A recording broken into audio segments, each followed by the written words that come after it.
Rosalie, o nga pala, nasaan nga pala yung kapatid mo si Kylie? Tay, hindi ko nga po alam kung nasan po si Kylie. Tay, luto na po pala yung ulam natin. Ah, ganun ba? O sige, hanapin mo muna yung kapatid mo si Kylie. Sige po, Tay. Hanapin ko na po. Lina, wala pa dito si Kylie. Saan kayo pumunta yung batang yun? Tay, baka naman po si Kylie. Nandun po sa matanda, yung may piring po yung mata. Kilala niyo po ba yun, Tay?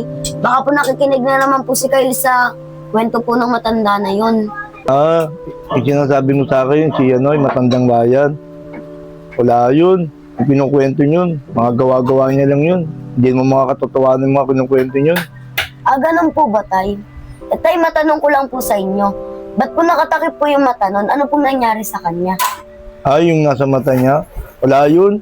Siguro na-disgrasya lang yun. Baka nung bata siya, malikot siguro siya. Ganun po ba, Tay? Siguro nga anak, kaya meron siyang piring sa mata. Siguro na-aksidente siya. Sige na anak, mag-aayos ka na. Para pagdating mga kapatid mo, makakain na tayo. Sige po, Tay. O sige na anak. Lola Ryan, ikwento niyo na po sa amin kung anong nangyari dyan sa mata niyo. Oo nga po, Lola Ryan! Sige mga apo, ikukwento ko sa inyo kung anong nangyari sa aking mata. Basta makinig lang kayong mabuti.